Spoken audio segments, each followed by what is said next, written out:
Oh, are you starting now? No. Action. So, just like Adam was the car in a garden, and when the moment came, Adam stepped aside and let the enemy in. Well, then we flash forward. We go to Christ, another man in another garden, who doesn't step aside. He's in the Garden of Gethsemane, and he says, "Father, if there's any way around this, if this cup can pass from me, please." But then he finishes his sentence with, "But nevertheless, not my will, but yours be done." Because of the love of the Father, because of his love for his Father and the goodness of the Father, he himself, Christ, says, "Okay, nonetheless, your will be done, not mine." And he doesn't step aside. He does battle with the dragon, and he defeats the evil one through his willful gift of self. And so we move forward now to, again, if you are your body, what you do with your body matters. So this is going to be just more practical things. Like this will be a good list. Sometimes I call this talk like 7 words to change your life. Because this is just a little bit of practice for, again, please know, this is very inadequate. Like this is not theology of the body. There are people who do it way better. I'm just free. So that's why I'm here. But like, it's way deeper than, we ended a 10-week course in Buckman. We did 10 weeks. And you get done and you're like, there's just so much more. When we would do the 14-week courses in Duluth, you get done with it and you're like, I don't want to stop. There's so much. If we had more time. So please know that. This is just to kind of wet your whistle and get you to look into it. There's stuff on my website and whatnot, but there's just endless. This just never ends because it transforms you. Actually, John Paul II says it's not just informative, it's transformative.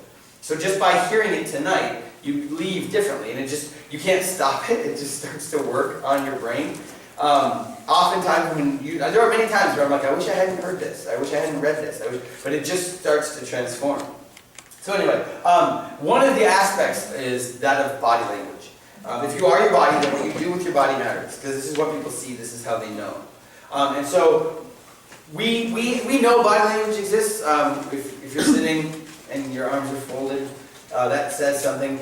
When I'm giving a talk and somebody's doing this, they're saying something that's their fault. They should have stood up so late. But when you're a kid and your parents talk to you, and the teenage eye roll that you can, like, it looks like a seizure. It's like, oh, like that says something. And as a parent, you remember your parents saying, "Hey, knock it out." And like, "Why didn't you say anything?" Because well, you did say something. You said something very clearly. And body language is everywhere. It's very common, like especially in a down-home community, of just sealing a deal with a handshake. Oh no, you don't need I shook his hand. Well, I need a piece of paper. I gotta sign a piece of paper. I shook his hand. Why? Because with my body I said something. Well, John Paul II spent a long time on body language. Our body speaks a language. It's easy for us to be like, well, no, it doesn't. Because the church comes along and says, John Paul II comes along and says that the body actually speaks the deepest language. I was talking to the 10th graders in Piers the other day, in the most frank, they told me just be really blunt, and I could tell that many of them had not ever heard somebody be so blunt. It was so wonderfully awkward. It was 4 hours. I did 4 periods in a row of just kids being like, and this one girl just kept looking back at the clock and like, when is this over? One kid was biting a tin can. He didn't know he was doing it. It got so tense, I just saw it come up. In my head, I'm talking, I'm like, don't do it. Don't do it. Oh my gosh. And he was like, but like, I'll just talk about what I talked about with them. In our bodies, when we love somebody, or even just attracted, we don't even bring love into it. When we are attracted to somebody else, and we have sex, like with our bodies, we're saying something. The male body, through arousal, says, "I'm interested in being here," and that's speaking a language. And then the body, when you have intercourse, the male body, again, I said this earlier, male body can't experience the moment of orgasm without giving itself away. Like, without giving semen away. So, like, a male could be like, I don't really want anything more than this moment. But your body's going to say something else. Because I was telling these 10th grade kids, like, your body in the moment of orgasm says 2 things. The first thing it says is like, "This was awesome! I enjoyed that!" Right? It's okay. So many people aren't looking at me right now. who said orgasm? Okay. This does. Your body speaks a language. The first one was like, I can't take it any more time. So that's the first half. The male body actually says something.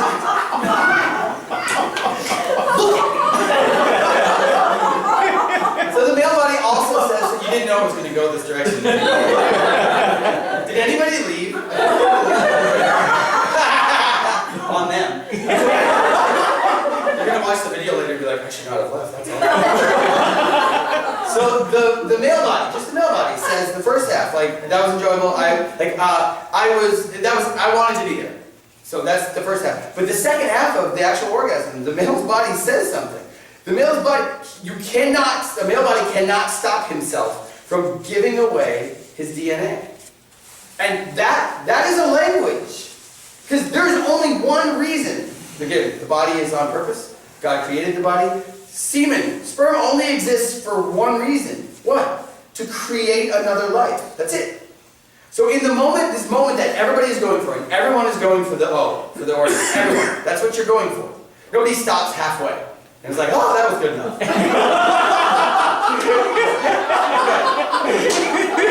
that was enough. Nobody. Why? Because you're heading towards something. Your body wants something and would know that's incomplete. That felt good, but it could feel better. So the body says, in the moment of climax, the body says, that was amazing, and I want to have a baby with you. We're just looking objectively. That's what the male body says. That was enjoyable. I like the bonding. I like the intimacy. That was enjoyable, and I want children with you. That's what your body says. Your body speaks a language. The female body. The female body can enjoy sex, can enjoy intercourse. And the female body enjoys intercourse and desires it the most when they are ovulating. Right? That's when you're most turned on. Also didn't know I would say ovulating, did you? Somebody's writing that down. When he said it, I want to remember. I remember before Theology of the Body, like, my wife would be the most turned on when she was fertile. And I remember thinking, why? Why would God do that to us? But that's exactly why. You're supposed to desire that intimacy. Your body knows what it's here for. And it is not just babies. It is not just, you're Catholic, you have to have 78 kids. 79. That's not it at all. But 50% of, so I talk to the kids, even just the body parts. There's just only a couple sexual parts on the human body. And they both serve two functions. There's babies and bonding. There's an enjoyment. To any of the sexual organs, there's enjoyment. But those same organs that enjoy that bonding, that intimacy, also are the exact same organs that create, sustain, feed a child. Now they could have been different. God is on purpose. God could have meant like, okay, so let's see, these creatures, I'm going to create, we'll call it intercourse, and it won't be anything, it'll just be when they're ready to have a kid with somebody, they'll do this act. And then so, they'll get along in life, and when they finally find someone they want to settle down with and create a family, they will make children together. But then it will also have other areas of the body that you can stimulate, like, we'll just say the elbows. And they just sit down.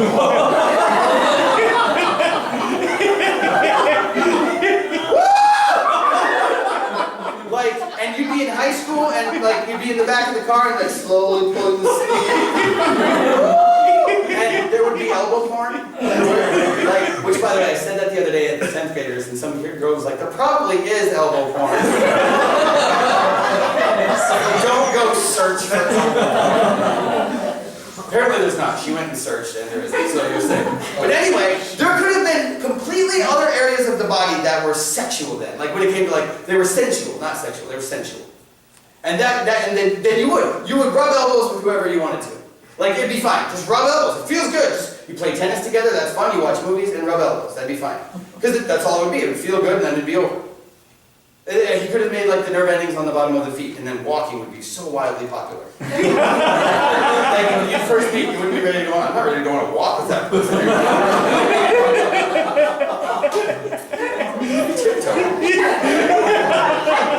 Right? But he didn't. Again, this is all for a reason. It's fun, but it's also because God made us on purpose.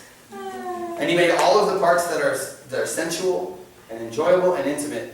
He also made them the exact same organs that create, sustain, and give human life to the world. That is on purpose. Your body speaks a language. So, I talk to high schoolers a lot, but why is premarital sex? Well, premarital sex just am I evil then? This makes me bad? Is that the church just thinks I'm just a sinful, horrible person? No, not at all. Actually, it's the opposite. God, the church, John Paul II, Jesus, no, you're an amazing person. You're just lying with your body. You're lying. Because what do we call it when somebody says one thing but means another? They're a liar. And when you, with your body, you say something, but you don't mean it, then even if you're wanting it to be this closeness, this intimacy, you're lying. You're just lying. Your bodies are lying to each other. And if your relationship is built on lies, then what is it? How can that stand? It has nothing to do with being evil. It has everything to do with being how good we are, what love actually looks like, and how we live it out in our everyday life. And you could say, well, that's not what I mean, though. I don't mean that language. When I lived in China, we were teachers at this school. And I taught in high school, but my wife taught first grade. And so one day I was going to the restroom, and we had international kids from all over the country. My wife had 7 students from 7 different countries. And so I was going to the restroom, I was going to the restroom one day, and coming out was this kindergartner named William, who was from England. He was the cutest little British kid, little pub cap and a pipe. So great. So I was going to the bathroom, and he came out of the bathroom, and I said, hey, William. He said, hello, Mr. Nick. And I said, hey, William, what's up, buddy? And I walked into the bathroom, and that's fine. So then when I left the bathroom, I was walking down the hallway at school, and around the corner comes William and his teacher. She's got her arm around him, and she's leading him, and he's just puffy-faced, crying, just weeping. And I'm like, oh my gosh, William, what's the matter? And she said, I don't know. He came into the classroom just crying, and he actually said that you were very, very mean to him. And I was like, oh my goodness, William, what's the matter? And he said, well, you did this. Because in England, this means this. Ooh. Oh. I know. So just rewind, go back. Little William's coming out of the bathroom. Hello, Mr. Nick. And I said, yeah, William, whatever. That's what he saw. And did I mean to make him cry, British tears? No. I'm not still mad about the T-tax or whatever. That was decades ago. I didn't mean to hurt him, but I did hurt him. And I hurt him because I spoke a language that I didn't mean. I didn't mean to say this. I meant to say peace. I meant to be like, hey man, I didn't realize what I was saying, but I did say it. I did hurt him. And Christ, John Paul II, the church comes along and says, your body speaks a language. You're saying something, even if you don't mean to. And we can respond by saying, you know what? I don't care. That's what you get out of here. Like, I could have looked at William and been like, you know what? Get over it, idiot. I didn't mean that. But I didn't. What do you... oh my gosh, William. And I did. I said, I'm so sorry. I didn't know. I didn't know, man. I won't do that again. I didn't know that that's what that meant. I'm sorry. And in my life and in our marriage, we had to realize, I didn't realize we were lying for 7 years. Just lying. Were we meaning to? No, but that didn't change the fact that we were. And for so many of us, not knowing where we're male, not knowing where we're female, but also not knowing that the body has its own language that God invented, that God created. And when you're speaking that, you can't help but speak that language, but you mean something else, then there's a constant tension. There's a constant, friction between what you're supposed to be and what you are. What you're supposed to be saying and what you're actually saying. And so, first of all, we have to realize our body speaks a language. We have to recognize that. And we're supposed to speak the language of love. We're supposed to speak love. And so I'm gonna cut a couple things. Let me see. Let me skip through this. Yeah. So we'll just do basically. Yeah. Okay. Perfect. So if we're gonna speak the language of love, then we have to know what love looks like. We have to. Okay. I didn't know. Then what does it look like? How am I supposed to? What does love look like then? Then how do I speak love with this body? Because again, this is theology of the body. This means in this flesh. It isn't about being ultra-spiritual. This is about actually being incarnate. Because when God sent salvation to the world, He sent it incarnate. When you're at Mass and we say the creed, we always bow at one spot. And I remember when I wasn't a Catholic, because you bow when you say He was incarnate of the Virgin Mary and became man. And I remember thinking like, I'm not going to bow because all you guys do is talk about Mary. And you're bowing because it's Mary. I remember asking a friend, like, why do you have to bow when they say Mary? And he's like, what are you talking about? I said, no, I'm kind of Virgin Mary. And it drove me nuts. And my friend was like, you're an idiot. And I was like, why? He says, we bow because that's the incarnation, man. That's everything. That's everything. That's real love. In the flesh. Not just aesthetic love, not just abstract love, but incarnate. He was incarnate of the Virgin Mary and became man. And that moment of living it in the flesh is what changed all of eternity. But that's also what changes us when we realize this is meant to be lived incarnate. In the relationship that you're in now, in the nitty-gritty. And so, your body is made to speak the language of love. It tries to speak love. It tries to. And so, in the 60s, there was a document called Humane Vitae, which means unhuman life. And it was a 24-page document by Pope Paul VI, who blessed this rosary, by the way. But Pope Paul VI came out with this 24-page document of what does the church teach on human life, from conception to natural death. What do we believe? And it doesn't take long to say what you believe. It's pretty quick. Just like you tell a kid, like, go to bed. Like, that's what they need to do. But it takes a lot longer to explain why to a kid, because they're like, why? Because it's nighttime. Why? Because shut up and go to bed. Like, as a parent, you know what it's like. It takes way longer to explain the why. So in Humane Vitae, Pope Paul VI gives us the what of love. He actually gives us what the church calls the 4 marks of God's love. If you're going to write anything down, write the 4 marks of God's love. And this, again, there is a reason it's God's love, because there is only love or not love, because God is love. So if you want to know what love looks like, you just look to what God does. There's no way to be other than that. That is love. So there are 4 marks or characteristics of God's love. This is a litmus test. So married people in the room, this is a litmus test for yourself and for your spouse if you are loving or not. And it's really easy and it's really difficult. It's very simple, but not easy. 4 words. And you need to have all of these for it to be love. And again, before we dive in, just understand, if you recognize in yourself or in your relationship that you're lacking, it doesn't mean you're evil. It means you didn't know. I didn't know. I had no clue that this is what love would be. So, the first word is free. Real love will always be free. This has 2 components to it. First of all, free as in when you remember when you were dating in high school or college and you just can't say no. Where the hormones kick in, and Ray Romano used to call it the launch sequence. It's like it's turn, it's like hand, everything comes off the table or whatever. Like it's just, I can't do it. It's like, so anytime you say I can't say no, I just can't say no to this person. If you can't say no, then your yes means nothing. If you can't say no to urges, towards desire, towards anything, if you can't say no to it, then the saying yes doesn't mean anything. And so real love will always be free. To love somebody, you have to be free. You just have to, you don't love somebody when you hook up. You don't. You can't love, because it's just hormones. It's just nerve endings. It's just these pleasure sensors will feel good. That's it. And they can't be loved. You're at your most able to love when you're free to say yes or no, and you say yes. It's like Christ in the Garden of Gethsemane again. These are marks of God's love, so we can always look, what does this look like? It looks like Christ in the garden, saying, no, I don't want to do this. This is going to kill me. It's actually, I'm going to be tortured, I'm going to be lacerated, I'm going to have my beard pulled out and thorns in my head, and I'm going to carry wood on my back, and I don't want to do those things. But I choose to do those things because of love. So there's that interior freedom. Real love also is free from external pressure.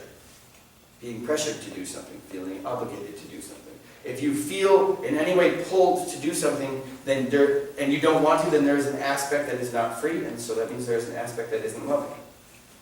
So every time I pressured my wife into intimacy, it was not love. It could not be love, because I was robbing her of the fundamental aspect of free will. You can't be loving when you do that. It is not love. The other aspect of freedom is like a price tag. We know this to the depths of our soul. We have done something for somebody and we expect something back. I know in the olden days, they had, when I worked at Kinney's Market in the ghetto in Minneapolis, we had the price gun. Everybody remember that? So that's what I picture. We get up in the morning, we go through our days, Okay, she's going to owe me for this. Cha-ching. My boss owes me. Cha-ching. God owes me for this. Cha-ching. And we put prices on every action that we do. And by doing that, we rid them of any ability for them to just be loved. Because they're not free. They have a price. We all know what it's like to be like, well, no, I did this for you. The least you can do is... ... If you've ever said that, then it wasn't love. Whatever you did was not loving. Even if you wanted it to be. You were speaking a language. You wanted it to be this. You were saying this. Many of you didn't know you'd get flicked off so much tonight. Just by coming to church. Well, you didn't know. But we've all done that. You get to, men are really good at the passive aggressive. Like, we want, we know what we want, and I worked so hard. You're huffing around, and she's like, what's the matter? You're like, nothing! Nothing's wrong! And we do that because we did something and we want something in return. Well, I cook and I clean, or I work hard, and I do all this, and the least you can do is... Anytime somebody says, the least you can do is, just stop them there and say, obviously you didn't do it for me. After all I've done, we know like the grandma or the mom who gets on in life. After all I've done for you. She's from New York, apparently. After all I've done for you. After everything I did, I cooked, I cleaned, I gave you a roof over your heads. And you're like, you're supposed to. I didn't know I owed you for every meal that you cooked for me. But some people in this room know you're in that position where you've got your life and you're like, yeah, nobody paid up. We all, if it's not you, because it wouldn't be you guys are perfect. But our grandmas, we all know grandmas. My great grandma just passed away in April. She was 104. Oh, wow. I know, we thought she was never going to die. We're just like, she used to, my great grandma said to me one time, I feel so old. I was like, you are, grandma, you're so old. She said, I just get scared I'm going to die someday. I'm like, you are! Sooner than later, woman! What are you expecting? But when she was 104, if you talk to her, and she had great aspects as well, but my great grandma at 104 was still mad and would still talk about things that happened in her 30s. Everyone is dead, and she's still mad about it because they didn't pay back. Oh, I did all this for that person, they never once did this. All that is you do something, but there's a price to it. And so I would say we act like investors. Oh, you all invest. We invest in our youth. We invest in our marriage. We invest in our job. But if you invest, you only do it to get a bigger outcome, a bigger return. That's what an investor does. We are not investors. As humans, we're made to be philanthropists. We're made to just give, just to do good, and then it be it. We're made to give freely. Have you ever gone to a birthday party and given a present to the person, and they open it and they're like, oh my gosh, thank you. And you're like, yep, and it was $69.99, and I'm going to need you to pay me back as soon as you can. No, why? Because that's not a gift if you ask for payment back for it. And we know that with a birthday present, we know that with anything, but we do that with our marriages, we do that with our own bodies. No, I do all this for you, the least you could do is. And I was going to be like, well, technically the least I could do is nothing. But that doesn't help the conversation. But technically the least is nothing. And anytime, if you've ever said that, that's on you. It is. That's in your head, you thought there was a cha-ching, and eventually they'll pay up. And maybe you'll have to wait till you're 80 or 90, but people are going to pay up. Whether it's your marriage that you've put into, I put 40 years into this marriage, and then, what were you expecting back? Well, I was expecting something. Okay, well then that's your fault. Because Christ showed us what we do. I would say if I get home tonight and my wife is waiting on the lawn with a spike and a nail and a cross, there's a certain aspect that should say, okay, if this is what it takes for you to know what love looks like, then fine. Louis de Montfort said, if you extend your hand in mercy, it's only a matter of time before someone puts a nail in it. They hated him, they're going to hate you. This is what happens. This is martyrdom.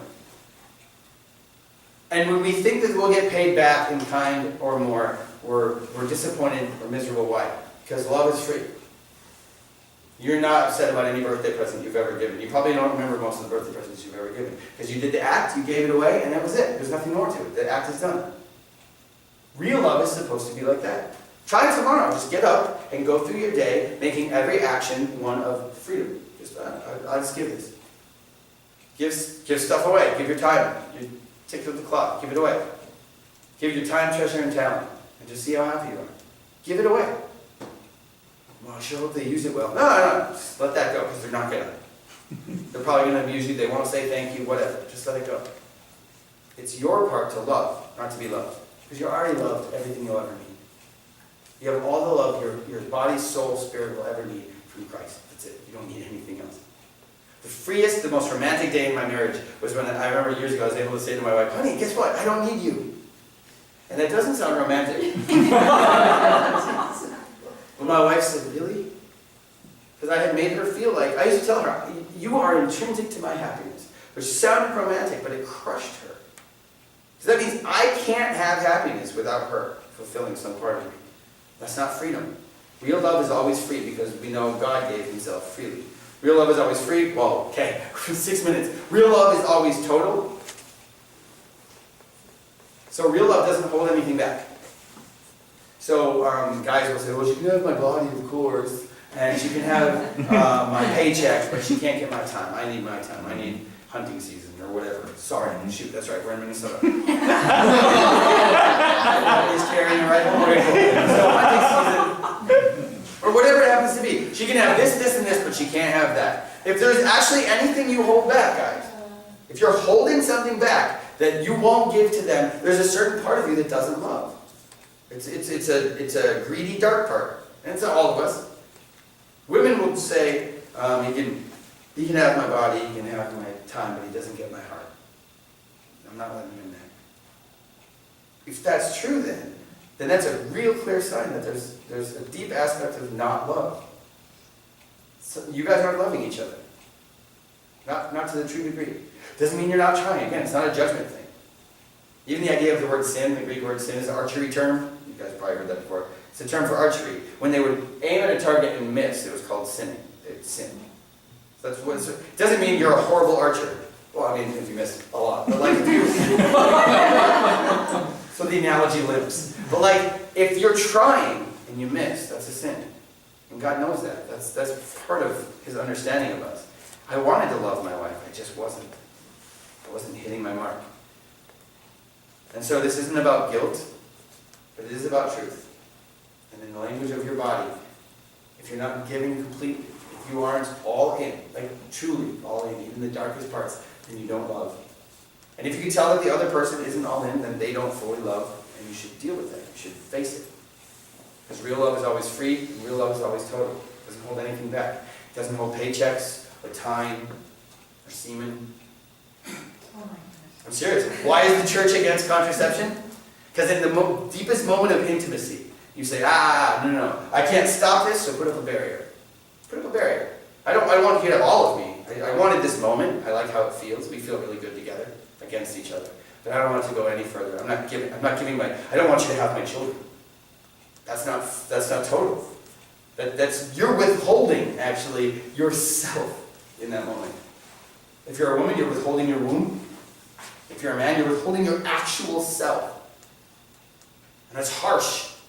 My wife and I, we hit this teaching, and we're like, okay, pump your brakes. Now you're sounding Catholic.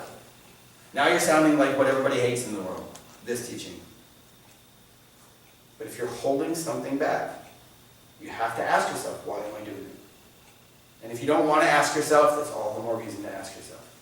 If you don't want to go home in your marriage and talk about it because it's going to cause trouble, that's a clear sign that you need to talk about it. It is. But I can tell you there's complete hope. Because my wife and I had to change what feels like everything about our relationship. And I would never go back. I wouldn't go back to last year, let alone 10 years ago when we first encountered this. Real love is free, real love is total. Real love is faithful. I'll move on. Okay. Next one. Real love is always faithful. How do we know? Christ said, I will never leave you or forsake you. Real love doesn't give itself and say, but I might take myself back at some point if I'm not happy. And you hear it like ad nauseum. Well, we used to be in love, but it's just not doing it for me. We fell out of love. Yeah, he used to be this for me, but he's not anymore, so I'm out. Well, she used to be this for me, and she's not anymore, so I'm out. All that is, yeah, we used each other for a while, and she stopped paying up. I had prices, and she stopped paying, so I'm out. Or women do the same thing. No, I'm just not feeling like I used to. He doesn't make me feel like I used to feel. So I'm out. I'm going to find somebody who gives me what I want. What happens is we become ATMs. You start to view the whole world as your personal ATM. And you learn the codes you have to punch to get what you want. From your spouse, I get what I want. From God, I know how to punch that code. From your church, from your boss, from everywhere. You start to view all of humanity as ATMs for you. Because when an ATM breaks, what do? You're not like, no, but this is my ATM for life. What do? You just move on to the next ATM. When it's broken, you look around the block and find a new one. Why? Because it's there for you, and if it breaks, you get to move on. But real love isn't like a contract. I'll give you my time. Like your job is a contract. I give you my time, you give me a paycheck. You buy a car. I'll give you money, you give me a car. That's an exchange of objects. That's a contract. A covenant is an exchange of persons. And you say, on the altar, you say, I'm taking myself, and I'm giving my actual self. I take all of me into my hands. My career, my life, goals, my hopes, my dreams, all of it. I'm giving all of myself to you. I'm not holding anything back. And I'm never going to take myself back either. I'm never going to harvest myself back and move on, because I will be faithful. And how do we know? Because Christ was faithful, even to the cross, even to death. He said, no, you can kill me. I'm not leaving. I've told my wife that, honey, if you were to leave me and find somebody else and just move on, I understand. I'll live next door. Just every morning, hey guys! But I didn't get into it for what she can give me, or I'm not into it for what she can give me. I'm into it because I gave myself to her. I won't take myself back. And again, that sounds, oh gosh, so one person for life. The intimacy of knowing one person for that long is incomparable. Getting to know someone so well. And granted, my wife is terrifying. She's so scary. When you really get to know her, she's terrifying. But she's also amazing. And to say no, I will never take myself back because you're you. You're worth it. That's what God does. So that's what we say. That's what real love says. And in the body, you say that as well. Your body says to the other person, I'm here for you, with you, I'm here freely, I'm here totally, and I won't leave. It's just you and me. And then the last is fruitful. Real love is always free, total, faithful, and fruitful. And I already started to touch on that in the total part, but real love always brings life. Always. Real love always wants life to result. So we've all had life-giving friendships, where every time you hang out with that person, you're like, you just feel so great. That's I love hanging out with that person. And we've also had friendships that were toxic, that were not life-giving, that strangled any goodness. You get together and all you do is gossip or complain, or all you do is this and that, and you leave just feeling the worst version of yourself. We've all done that. That's in friendship, life-giving. In workplace, you want a life-giving workplace. But to the nth degree, because this is theology of the body, in a marriage, in a relationship, into the most intimate of relationships, you want it to be life-giving. You want it to be open to life. The church's teaching on contraception is one of the least popular. It's one of the most hated. Well, you're so archaic. Just get with the times. Pop a pill. But the church is against it because at the most intimate moment, when two bodies, even if you're not wanting them to, your bodies themselves are speaking to each other. And it is bonding, and it is wonderful, and it does build, and it is amazing, and it's sensual, and it's all of those things. But your body is also speaking, and we want life to come from this. If it's possible, I want more than just us. And at one point in our marriage, it's 1 minute over. We're done.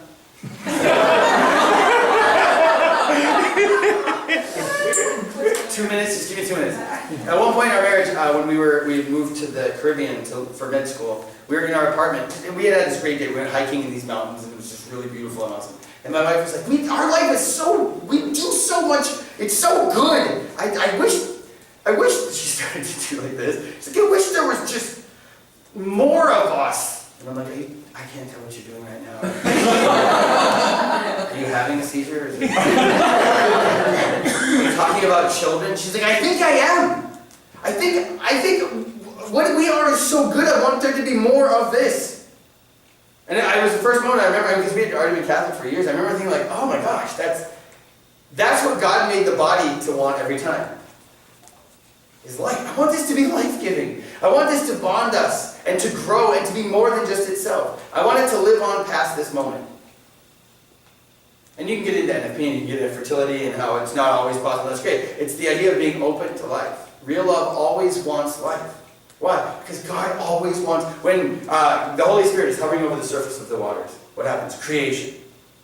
When the Holy Spirit, or the angel approaches Mary and says, what's going to happen? The Holy Spirit's going to overshadow you, and then you're going to birth the Savior. The Holy Spirit descends upon the church, and what do we call the day of Pentecost? It's the birthday of the church. Because where God is, there's life. Where God is, there's abundance. There is procreation. There's fruitfulness. And we should want to be the same. With our every action, especially that most intimate.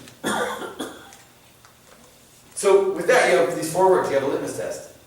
And if I'm talking to a bunch of high schoolers and college kids, I always say, I hope I ruin some relationships tonight. Like, I hope people go home and break up. You know, most of you are probably married, so don't hope that. But I do hope that I've made things a little more, I've made them awkward, I know that. But like, I hope that you can go home and just be like, okay, I didn't know. I didn't know Zakar, I didn't know Negava. I didn't know free, total, faithful, fruitful. I didn't know that. I hope you have a lens now that you can look, not just at your own life, but you can see the world differently. Because it changed the way I pay for gas. I walk into a store and suddenly I saw humans. Not just like a store clerk, I saw a person. And I find myself all the time just like, how are you? I had a store clerk one time go like, you know what, thank you, I'm having a really bad day. And he stepped to the side and talked to me. I'm like, there's people who want me for gas. Screw it, okay, let's talk. Like, I get on airplanes to fly across the country and it's the same thing. I don't put headphones in, I just leave myself open, and 9 times out of 10, by the end of my flight, we have each other's information, they've cried, I know about their life. Why? Because when you give yourself away in any situation, it brings life. If you go home tonight and give yourself away, you give of yourself, free, totally, faithfully, fruitfully. You begin to live, your heart beats. You feel like maybe for the first time. You have breath in your lungs, like maybe for the first time. And that's what God intended for us when He would walk with us in the cool of the day. In the beginning, it wasn't like this. He intended perfection and bliss. And through His Son, through the redemption of the cross, this is what He restores us to and more. In the name of the Father, and the Son, and the Holy Spirit. Amen. I'll stick around if there are questions, but I know that I went late and you guys can leave awkwardly.